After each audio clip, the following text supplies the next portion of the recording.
The session is now recorded, and I am here with Rauna, Rahko-Ravantti, and we just decided that I will first talk and then she will continue. And because of this kind of online meeting, at the end of my presentation, if you have any questions or comments, please write them on the chat box. So that might be the easiest way to do this session. And it's very nice to have you all online because we have now participants from Finland, Russia, Canada, and the UK. So we are really international. That's great. And this is the very first online seminar. So this will be followed by other seminars later on, but this is the very first one of the thematic network on teacher education for social justice and diversity. My name is Tuija Turunen, and I'm talking here about the topic, what can we learn about Indigenous research methodologies, yarning as an example. And I have done this because I worked 3 years in Australia, and I collected data on memories about starting school. And one of the groups that told me their story was Indigenous Australians, and that's where I got to know them. And I really had to think on my research methodologies when doing research with them. And before I go any further, I will show you an example of a transcript of one interview. So just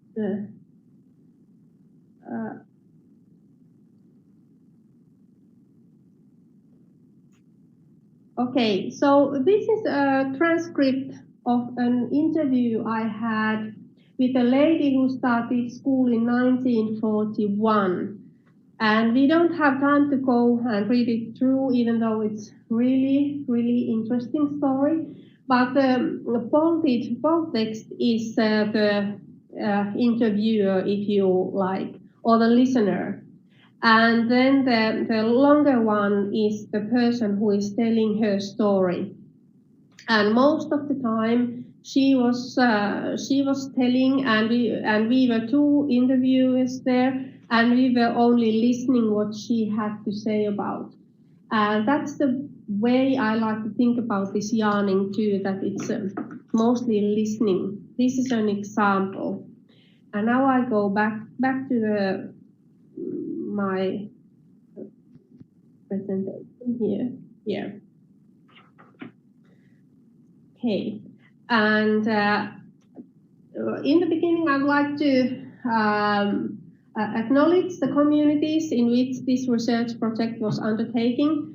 And I and my research team especially thank the elders and the community members who shared their stories with us and contributed their wisdom and experiences. We thank them all for the opportunities to visit their lands and to learn from them. We trust that our shared work will enhance learning, well-being, and life experiences of Indigenous children in the community and beyond.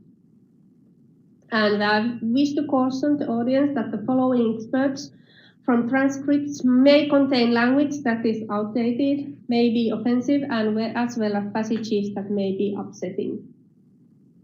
Yarning. Yarning is a very traditional way of talking about things among Indigenous Australians. It creates a space to talk and tell and share ideas, knowledge, emotions, experiences, aspirations, and concerns. And it's usually done in circles, so people sit down in circles and talk about things. And in Australia, they often do that outside because the weather is nice. And this is also a culturally appropriate approach because it's the way of sharing things. among Indigenous Australians. And it's not only a research method, but it's also a way of communicate properly. And from my thinking, it goes near to chatting, but it's more than chatting, because chatting is just talking, but yarning is talking about something special, which which everyone is interested. And that's and then it's not an interview, because the interviewer is actually participating, the yarning, the talking, rather than just asking questions. Yarning from Pesarab and Nagandu say that it's conducive to an Indigenous way of doing things. Its strength is in the cultural security that it creates for Indigenous people participating in research. So when I decided to have these Indigenous people part of my research, I first had to contact the local community and yarn, talk to them and with them about this research project. And if they thought that it was appropriate and needed in the community, and this way they became the owners of the project rather than just me as a researcher or my research team. We were 4 people altogether working in this research project. So it was a place which they owned, and it created space for them, and that was good. And yarning, as general, is part of Australian Indigenous, sorry, that was misspelling up there, Indigenous culture, which is the oldest surviving culture in the world. They can count to have their background over 10,000 years in Australia, and they have really, really long history of oral culture. And yarning is a place to share and pass, and has been for thousands of years, place to share and pass on some important stories about culture, place, and family, because these are the 3 very important parts of the Indigenous culture and way of living: culture, place, and family. And family means more than just mother and father and children. It's an extended family rather than just a few people. So family for Indigenous Australian can have dozens of people. And also important knowledge has been shared and passed on, and moral concepts of these people have been passed on by yarning. And yarning is, this is a nice one. I just to share you some of the ideas how things are done. Also, the art is important for those people, and just like yarning, art also contains stories.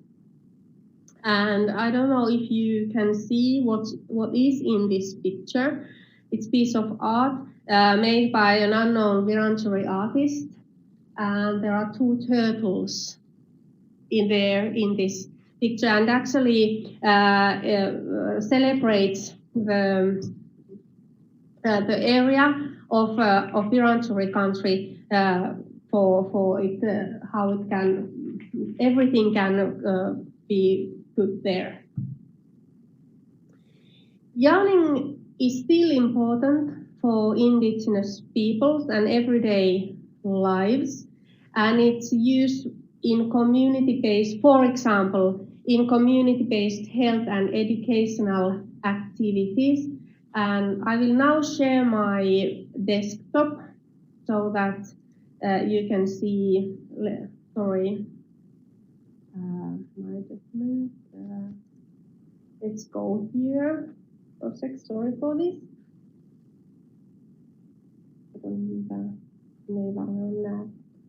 Okay, and then I will share my desktop with you.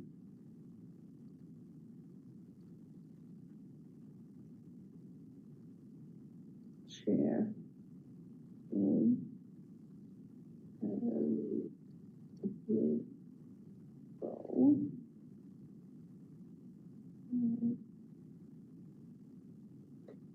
As you can see here, this is a health info net from Australia, and how yarning is still very important for them.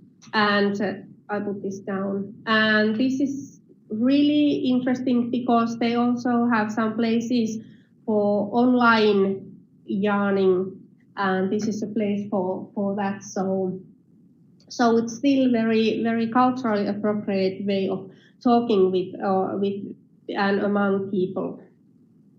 And now I go back here and stop sharing and go back to my presentation. Okay.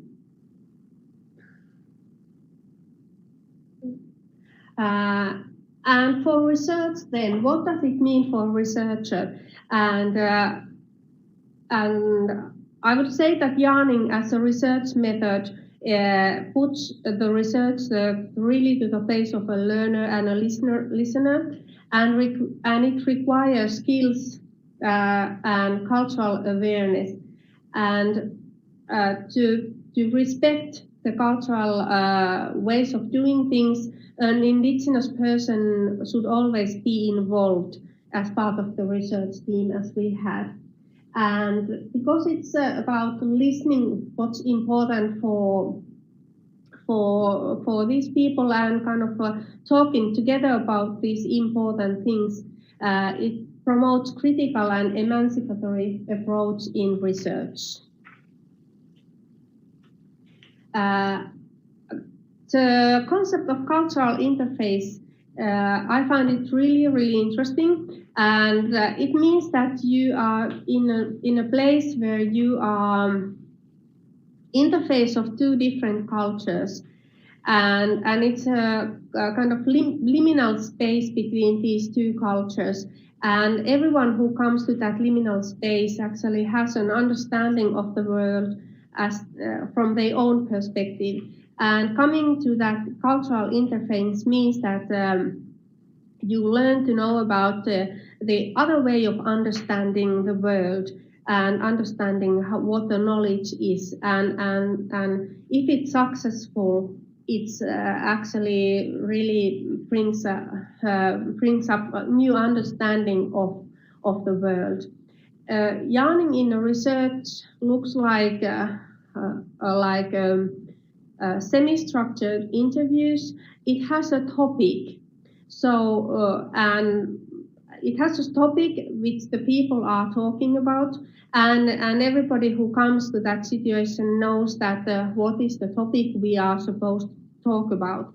So this makes it like an interview, but it's more informal and it's relaxed. And it's for researcher. It is much more listening than asking questions, and it's doing research with Indigenous people for tape purposes, and that's also decided by yarning. So first, as I told you, I went to community, talked with the community members, and they then talked and considered if this research project was any value for them. And that took time. And when they had decided that okay, this might be good for us, then I was doing the research with them, and always actually an Indigenous researcher with me. So the main purpose of doing the whole research thing was for their purposes and not for mine. And for researcher like me, coming actually outside from the white Australian culture, was really interesting because I was kind of really in a between of two different cultures with my own Finnish background, which made things really interesting. And this cultural interface, as I said, it is a place where different ways of knowing come together. And I was really honored to be in those situations. And as a researcher, especially with the elders of the community, I often felt like a very young and ignorant student, and that highlighted the importance of listening. And I would like to show you a little example of my audio recording. So just stop sharing this and change. Okay. That it wasn't okay for the waste. So this was an example how these yarning situations went. So it was more like talking with these people, sharing things, and they were the people we might ask something. There was the other interviewee there with me, and he asked questions, and then we continued from there, from what they wanted to share with us about their lives. And Martin Nakata, who is the former of this cultural interface, says that people's lived experience at the interface, at the cultural interface, is the point of entry for investigation, not the case under investigation. And I think that this really puts the yarning in a very nice way, saying that it's point of entry and point of to become a learner, rather than a case of what I'm actually investigating. Yeah, and that was really, I really like that Martin Nakata's conceptualizing of this cultural interface. Okay, and these are my references. It's in Finnish. Lähteet means references. So that was my presentation. Thank you for listening. And this study which I was talking about is actually written here in this Macintosh Kearney, Turunen and Perry, Decolonizing Memories, Indigenous Australians' Memories of Starting School, which are these extracts are also coming from. And now I'm happy to answer any questions you might have, and you might write them down in that chat box, and we will wait a couple of minutes if you have anything, questions or comments even. That's also very nice if you comment something.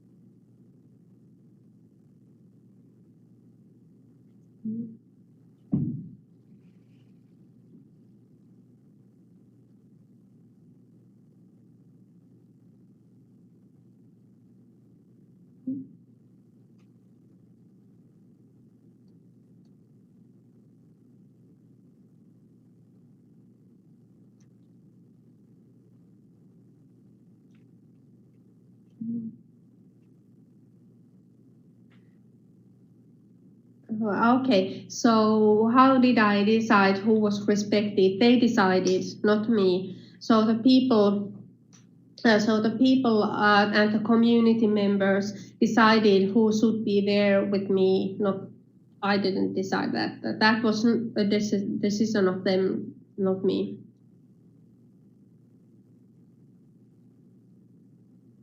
And it was not an elder. So I was honored to do some interviews with some elders, but the person who was there with me doing this research wasn't the elder, because they are very busy, and he or she was a respected member of the community. Hi, Shekon Frank, nice to have you online, great.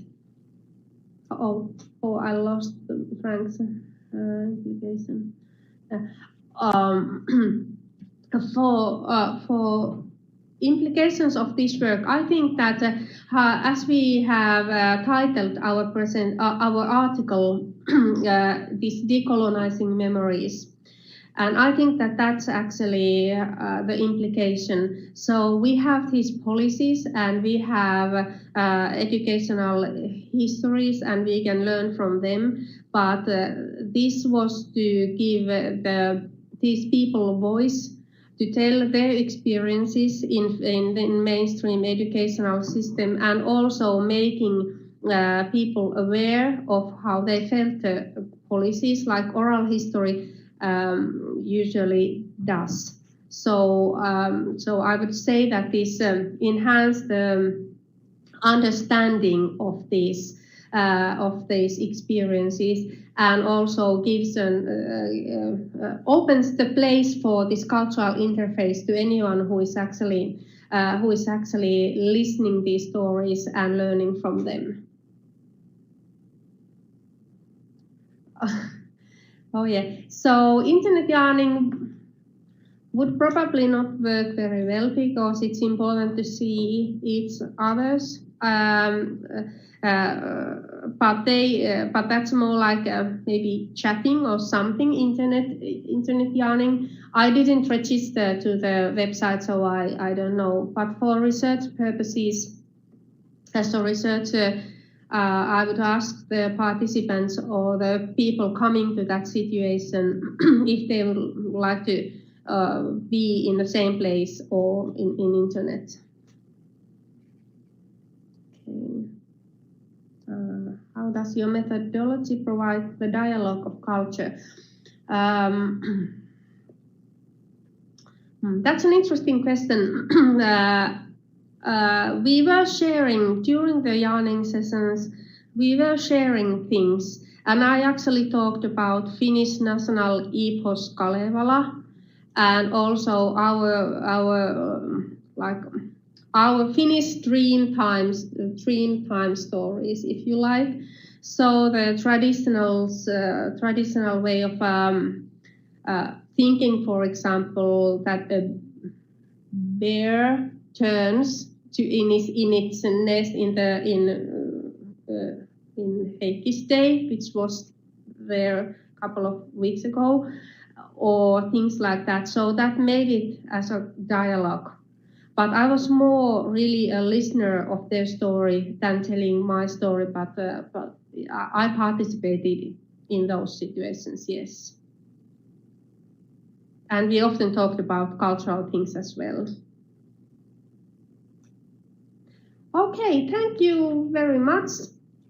And now I give the floor to Miss Rauna Rahko-Ravantti. And Rauna is a teacher here in our faculty, and she is just about to finalize her PhD thesis, which we are really, really proud of.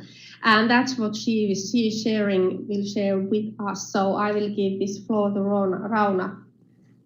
And stop my share. I will put your presentation here. Okay. Eikö se tuosta luolesta? Joo. Okay, bye everybody.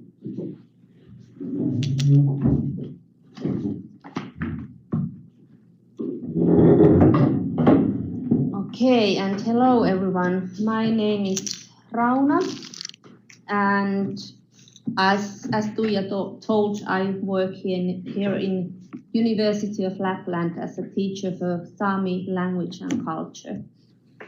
I have studied to become a teacher in Sami University College in Kautokeino, and I finished my master's here in this university. I'm a Sami from a reindeer herder background, but I have lived my whole life here in Rovaniemi, where my parents work as teachers as well. And in this picture you can see me with my daughter. We are dressed in our traditional costumes in Käkti. We are celebrating my cousin's weddings, and Today I will tell a little bit about my PhD research, which will be completed this year, hopefully. I hope so. Just a week ago, I sent it to the examination, and now I'm quite empty in that way. But still, I interpret Sami education and its position in Finland as a bearer of Sami culture, and I'm seeing the situation from the point of view of Sami culture. And the purpose of my research was to study Sami education and its realization in Finnish schools. And in my research, I will provide information about the state of Sami education in Finnish schools, and which factors in change and which hinder the development of Sami education into something that would support the maintenance of Sami language and culture the best. In addition, the doctoral research gives insight of the future. Based on the results, Sami education can be developed to serve the Sami community and to support Sami culture and language. And today I will focus on the methodological choices I have done in my research. I like to first share some words about Sami people, because I understand that not many of us know about Samis. So Samis are a heterogeneous group of around 70,000 to 100,000 people living in the area of parts of northern Finland, Kola Peninsula in Russia, and in Sweden and Norway. We share linguistic ties and some cultural features, but still Sami culture cannot be defined because it's changing and plural. Today, Samis are also living outside these traditional areas, so you cannot say that all the Samis are living in these areas. Sami languages, we have 9 different languages left, and all those languages are categorized as endangered. But still in Finland, for example, language nest activity and teaching in Sami have somewhat increased the use of language. As I see, the language is one of the most important features in Indigenous education, and that is because relationship between Indigenous knowledge and Indigenous language cannot be separated in a way. As Benjamin Horf began investigating this, and Maria Baptiste and James Youngblood Henderson state, the structures of language and that long and deeply held ideas are frozen into ways of thinking and speaking. And in other words, language is mechanism in which knowledge is created, understood, and used. And that's why Indigenous knowledge can be created without the language of which it was originally produced. The Constitution of Finland, section 17, says that the Sami as an indigenous people have right to maintain and develop their culture and language. And provision for the Sami rights to use the Sami language within the authorities are laid down by the Act in the Sami domicile area, which is this area here up in northern Finland. And Rovaniemi, where we are, is now here. The Sami language can be language for teaching, a first language subject, or an elective foreign language subject. There are around 200 to 300 children yearly participating into Sami language education. And according to law, Sami-speaking pupils living in the Sami home area have right to receive the majority of their primary education in the Sami language. And the law doesn't regulate how much you need to have Sami education. It's mostly, so depending on the municipality, it can be 51% to 100% in Sami language. Otherwise, it is in Finnish. In Finland, Sami education is organized so that schools follow the national Finnish curriculum, and Sami children study together with Finnish children in the same schools. They also have local curriculum and also local curriculums for Sami education as well, but still the upper curriculum is Finnish curriculum. And one of my questions is how Sami teachers in Finland manage to realize Sami education without the support of Sami curriculum and Sami school system.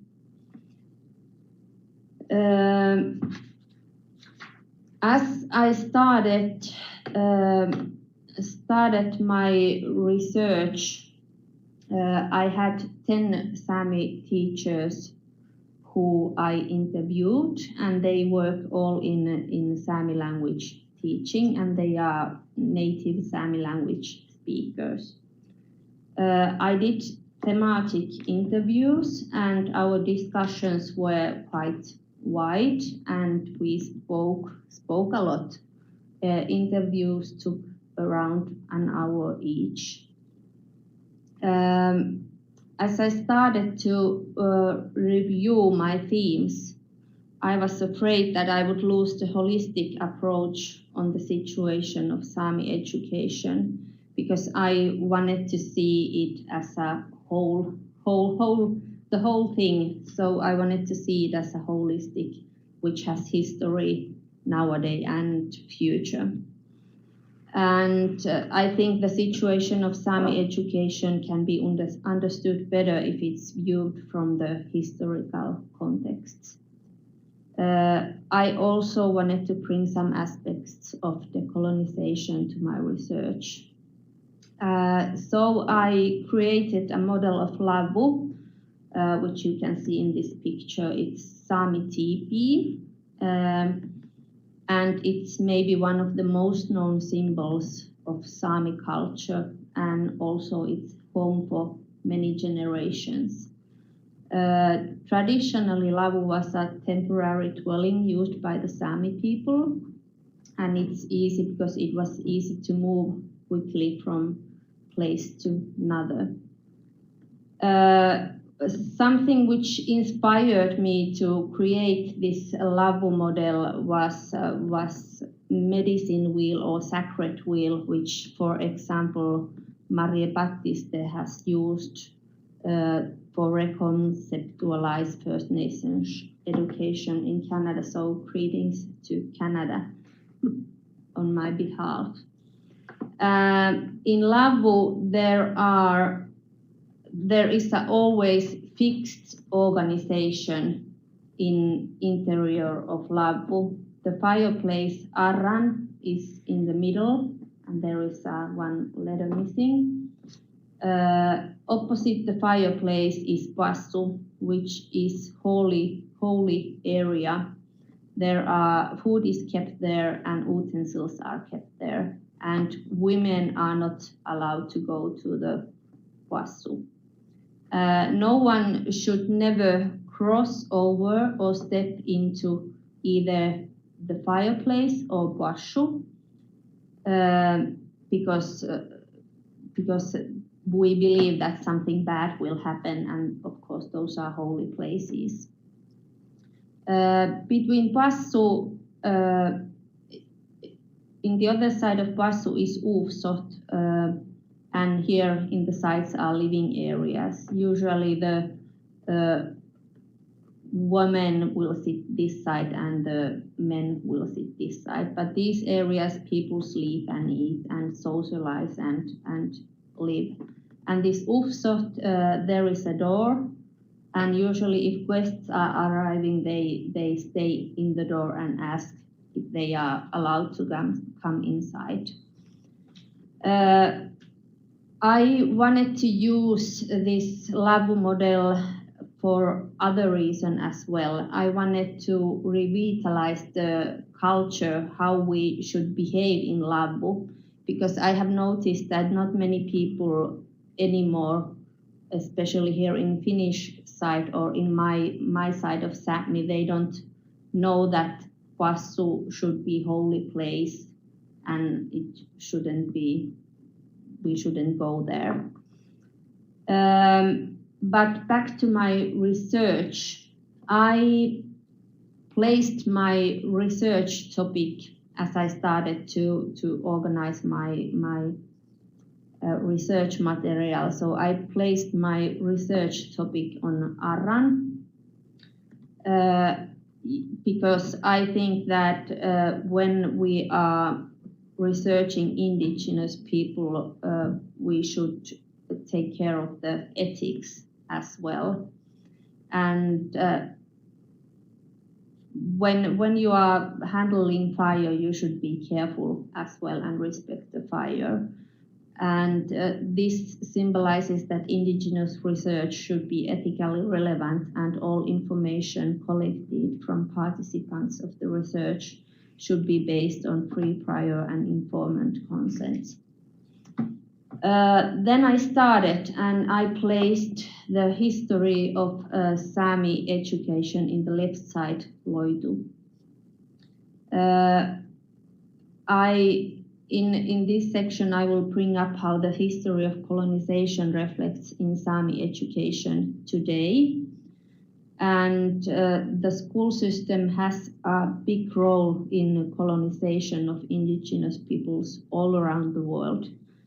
The aim of colonialism was to govern the region in order to make economic use of the area, both by using nature and workforce.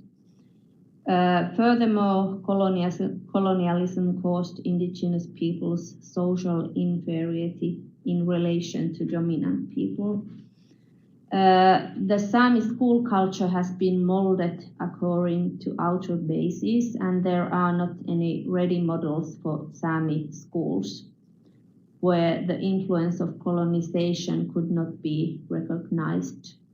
The colonization of Sami means that people were divided within 4 countries of the nation's sovereignty, and national borders start governing Sami's life.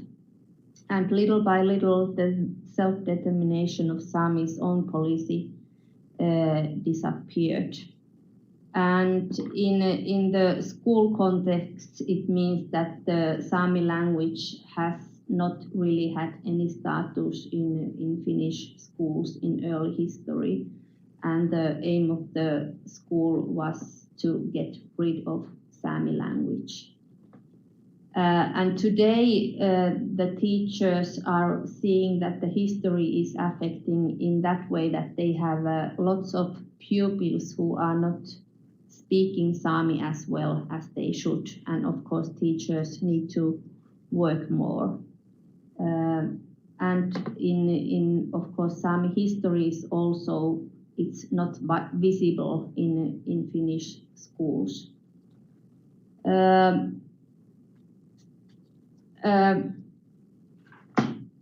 In Passu, I will be theorizing and explaining the phenomena of colonization. I see that Sami education is in the position of all the other in Finnish schools. Like in my research, Sami teachers felt that their colleagues were giving negative response when Sami teachers were doing something differently than usual, usually something that was based on Sami traditions. Of course, the lack of teaching material and low status of Sami language also puts Sami education in the position of other. The idea about otherness lies behind colonialism, justifying the subordination of indigenous peoples, and otherness has determined the relations between indigenous peoples and nations until today. And learning and knowing and teaching are connected to the concept of otherness through the roundabout ways of unconscious social and cultural denial. And otherness does not speak frankly, but it's in a way indirect ways. And I think that awareness might work to terminate the otherness of Sami education, and by that I mean that maybe more Finnish teachers also should need to know something about Sami values and Sami ways of raising children and Sami ways of knowing and about Sami knowledge. Then to right side Laitu, there I have placed the positive aspects, achievements, resources for better future, and I see it's in a way the healing as well. As I see, Sami education in Finland has advanced in past decades, and I think that when we are bringing out the positive aspects as well, then we can see also new perspectives to future development. And in my research, even though there is no curriculum, teachers felt that they still had a strong autonomy to do what they wanted in their classrooms. They felt that Sami identity was wanted, and Sami children were really proud of their identity and their language. And of course, they stated that Samis have survived to this and still are maintaining language and culture, and it tells about resilience. Then in Ufsot, it's time to dream and visualize good future for future Sami education. And I see that dreams are valuable and important, and if dreams are achievable, those can transfer into will and to concrete actions. And that's in a way is empowering. Because dreams include positive energy. And my teachers I interviewed, their dreams were quite small, but in a way also big. They dreamed that they could freely be what they are in the school as well, and that the school would appreciate Sami culture, not only homes of the children. So this was in a nutshell my research. Now I'd like to hear if you have any questions or thoughts or comments. I will wait if you type something.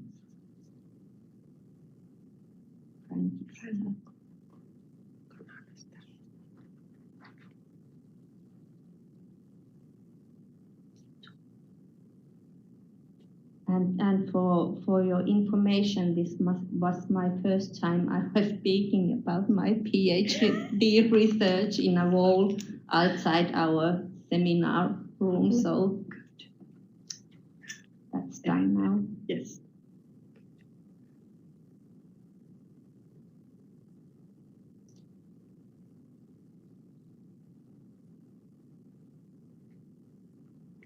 So Julia is writing. Se on se sama, mitä se multa kysyy. Vaan ottaa alemmas siitä just niin.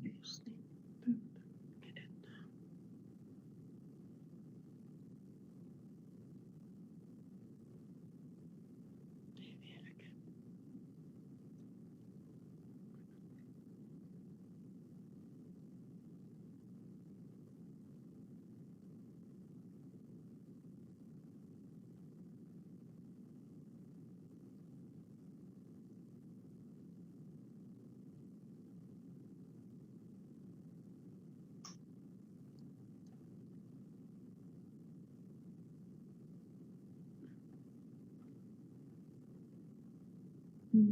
Se on se Natalia Flotskajan siinä.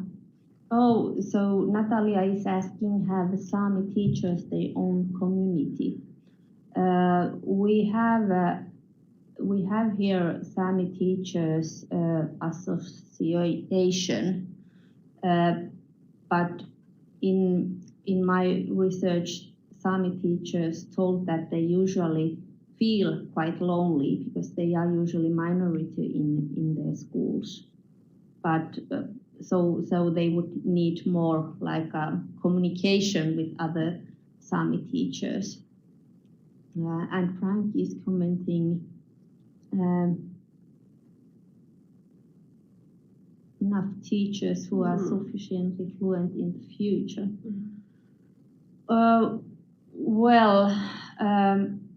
I'm optimistic that we will have, because I think in a way the status of Sami language is better now than it was before. But of course, teachers are wanted in many places. So usually teachers, Sami teachers especially, they usually go to work to Norway, because the situation of Sami education is better there.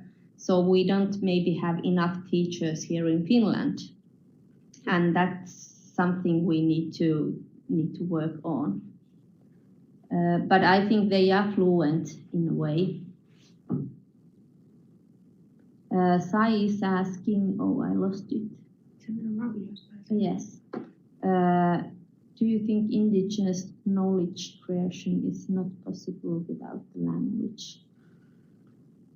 I don't know if it's impossible without the language, but I think that understanding certain ways is more difficult when you don't have the language. And I think if we lose Sami language, then we don't really know anymore what it meant in the Sami culture.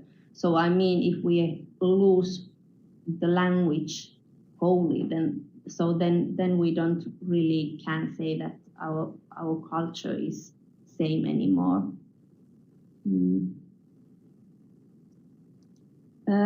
Sami teachers working in Finland, they are trained in some of them are trained in Finnish universities, in Finnish classroom teacher programs, but some of them are trained in Kautokeino in Sami University College.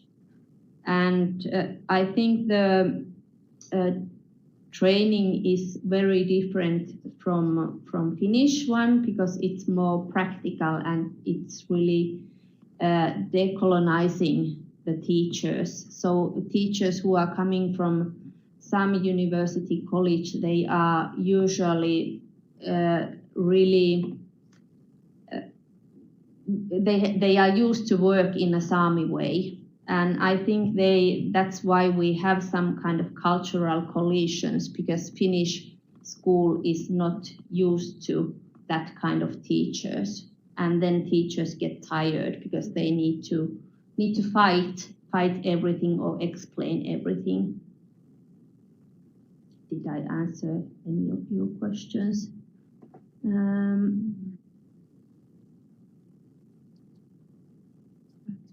Why not leave Indigenous people who have lost their language? That's a good question. Of course, if there are many Indigenous people who have lost the language, and there are also many Samis who have lost the language. And of course, they still feel that the Sami language is their language. But I think the implications for the teachers in that situation is maybe reconstruct something which is close to that. I'm not quite sure if I've explained it at all. Okay. Do you have anything more? Maybe Tuija like to say some words. Concluding words. Yeah. Okay. Thank you everybody for your participation today. It was lovely to speak with you, and it's really fascinating to listen Rauna and everybody's questions. And in a couple of months we will have this online seminar from somewhere else. Okay, and then some memorial universities conduct your interviews in Sami? Yes, I did my interviews in Sami. Yes. Is Sami your first language? Yeah, it's my first language. Okay, yeah. So that's your language. Okay, thank you everybody. Have a nice evening or day ahead of you, or whatever time you are having. And it was good to talk with you. Thank you. Thank you.